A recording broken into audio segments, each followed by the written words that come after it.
মামা, বাইরে চা কফি খাওয়া কমাও, বন্ধুদের সাথে আড্ডা দেওয়া বন্ধ করো, ঘুরতে যাওয়া বাদ দাও, তাহলেই দেখবা মাস শেষে অনেক টাকা জমে গেছে। এই কথাগুলো আমরা আমাদের জীবনে অন্তত 100 বার শুনেছি, তাই না? কিন্তু ভাই, সত্যি করে বলেন তো, সারা জীবন কিপটেমি করে বা শখ বিসর্জন দিয়ে আজ পর্যন্ত কেউ কি কোটিপতি হতে পেরেছে? না, বরং যারা একটু বুদ্ধি খাটিয়ে চলে তারাই দিন শেষে গেইনার হয়। আজকে আমি আপনাদের টাকা জমানোর ওই মান্ধাতার আমলের বোরিং জ্ঞান দিব না, বরং আজকে এমন 5টা প্র্যাকটিক্যাল আর স্মার্ট ট্রিক্স শেখাবো যেগুলো স্মার্ট মানুষরা ব্যবহার করে। আর শেষের ট্রিক্সটা তো পুরো গেম চেঞ্জার। ওটা ফলো করলে আপনাকে আর টাকা জমানো নিয়ে টেনশনই করতে হবে না, আপনার টাকা অটোমেটিক জেনারেট হবে। তো চলুন শুরু করা যাক সেই সিক্রেটগুলো যেগুলো আপনাকে কেউ বলবে না। আমাদের প্রথম কাজটাই হবে টাকাকে গায়েব করে দেওয়া।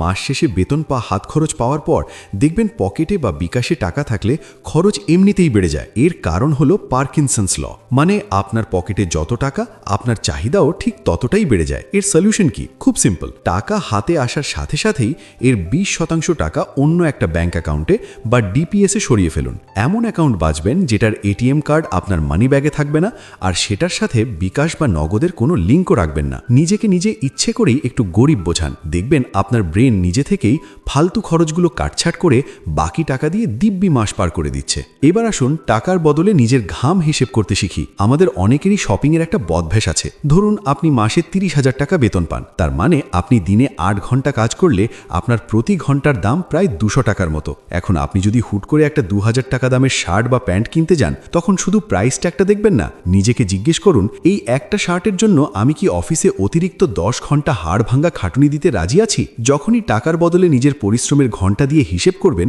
দেখবেন আপনার কেনাকাটার ইচ্ছা অর্ধেক কমে গেছে। এই ট্রিক্সটা আপনাকে কিপটে বানাবে না, বরং অনেক বেশি স্মার্ট আর হিসেবই বানাবে। কেনাকাটার ক্ষেত্রে আরেকটা মজার কাজ করতে পারেন, সেটা হলো 5 সেকেন্ডের ম্যাজিক টেস্ট। ফেসবুক বা দারাজে স্ক্রোল করতে করতে হুট করে একটা জিনিস খুব পছন্দ হয়ে গেল আর অমনি অর্ডার করে দিলেন। এই স্বভাব আমাদের সবারই আছে। আর বাসায় আসার পর মনে হয়, ধুর, এটা তো আমার দরকারই ছিল না। এখন থেকে নতুন কিছু কেনার আগে নিজেকে 5 সেকেন্ড সময় দিন। চোখ বন্ধ করে ভাবুন আপনার ডান হাতে ওই পছন্দের জিনিসটা আছে আর বাঁ হাতে ওই জিনিসটার দামের সমপরিমাণ ক্যাশ টাকা আছে। এখন একজন অচেনা মানুষ এসে যদি আপনাকে বলে, ভাই এই জিনিসটা নেবেন নাকি এই ক্যাশ টাকাটা নেবেন, যদি আপনার মন বলে আমি টাকাটাই নিই, তাহলে বুঝে নেবেন ওই জিনিসটা আপনার আসলে দরকারই নেই, আপনি শুধু অফার বা লোভে পড়ে কিনছিলেন। আরেকটা ফাঁদ থেকে আমাদের বাঁচতে হবে, আর সেটা হলো অন্যকে দেখানোর চেইন রিয়াকশন। খেয়াল করেছেন কখনো ঘরের জন্য নতুন একটা সোফা কিনলে মনে হয় পুরনো পর্দাগুলো আর মানাচ্ছে না, পর্দা বদলালে মনে হয় দেয়ালের রংটা কেমন যেন লাগছে? একেই বলে চেইন রিয়াকশন। একটা নতুন জিনিস আরও 10টা নতুন খরচের রাস্তা তৈরি করে দেয়। হাতে একটু টাকা আসলেই লেটেস্ট আইফোন কিনতে হবে বা ঘড়ি আপগ্রেড করতে হবে। এইটা হলো একটা ফাঁদ। ভাই, অন্যকে দেখানোর জন্য জিনিস কিনবেন না। আপনার ফোনটা বা গ্যাজেটটা যতদিন না একদম নষ্ট হয়ে যাচ্ছে বা হ্যাং করছে, ততদিন সেটা ব্যবহার করুন। আপগ্রেড করার এই মোহ থেকে বেরোতে পারলেই আপনার পকেট ভারী হতে শুরু করবে। সবশেষে যে সিক্রেটটা বলবো তা হলো ব্যাংকে টাকা রাখা মানেই বোকামি। আমাদের ছোটবেলা থেকেই শেখানো হয় টাকা জমাও আর ব্যাংকে রাখো, তাহলেই টাকা সেফ থাকবে। কিন্তু এটা হলো সবথেকে বড় ভুল ধারণা। ব্যাংকে ফেলে রাখা টাকা হলো একটা বরফের টুকরো রোদে ফেলে রাখার মতো, যা ধীরে ধীরে গলে যাচ্ছে। কিভাবে? ধরুন আমাদের দেশে জিনিসের দাম বা মূল্যস্ফীতি বাড়ছে 7 থেকে 8% হারে, আর ব্যাংক আপনাকে সেভিংসের উপর লাভ দিচ্ছে মাত্র 3 থেকে 4%। তার মানে প্রতি বছর আপনার জমানো টাকার ভ্যালু না বেড়ে উল্টো কমে যাচ্ছে।